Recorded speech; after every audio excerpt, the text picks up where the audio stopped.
এত লাশ, এত জানাজা, এত মানুষের কবর আপনি পড়লেন, দেখলেন, এত কিছু আপনার আখিরাত মনে করাইতে পারলো না? এত কিছু আপনার কবর মনে করাইতে পারলো না?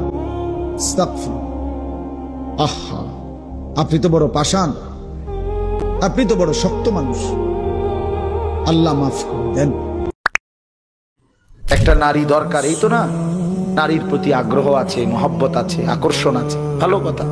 এটা পূরণের জন্য আল্লাহ স্ত্রী যথোপযুক্ত সময়ে ইন্তজাম করেছেন। মানুষ এক নিঃশ্বাস পানি সময়ের আগে পান করতে পারে না। কথা বোঝেন না? কত জায়গায় আমগো তুমি, কত জায়গায় কত বাত্রা ইন্দাত হই, সারা দিন বয়ান কইরাও আমি অনেক সময় আছে হোটেলে গিয়ে ভাত খেয়েছি, সময় মিলাইতে পারছি না। তো তাহলে সুখের সাগরে যে ভাসতেছে সেও মরে যাবে, দুঃখের পাহাড়ে যে সেও মরে যাবে, ঠিক না? জীবনে কোনোদিন দুঃখ ছাড়া সুখ দেখে নাই যে তারও মৃত্যু হবে। জীবনে কোনোদিন এক সেকেন্ডের জন্য যার কোনো দুঃখ নাই সেও মরে যাবে, মরে যাবে। এই হাসিও স্থায়ী না, এই কান্নাও, কথা বলেন না, দুনিয়ার হাসি স্থায়ী, দুনিয়ার কান্না স্থায়ী, কোনোটাই স্থায়ী না।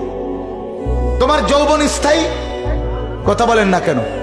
না বন্ধু, না, মৃত্যু থামাই দিবে।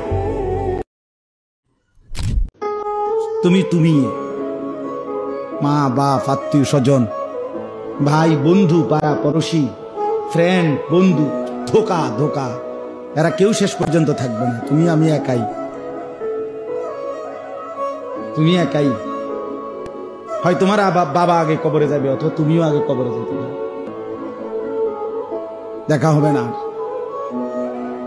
তোমার কবর তুমি একাই, তোমার একাই ফেরেশতার মুখোমুখি হইতে হবে, একাই হাসরের ময়দানে দাঁড়াইতে হবে। নওজোয়ান, তোমার মতো বয়সীও তো কত মানুষ কবরে আছে না? সে মরলো কেন ভাইয়া?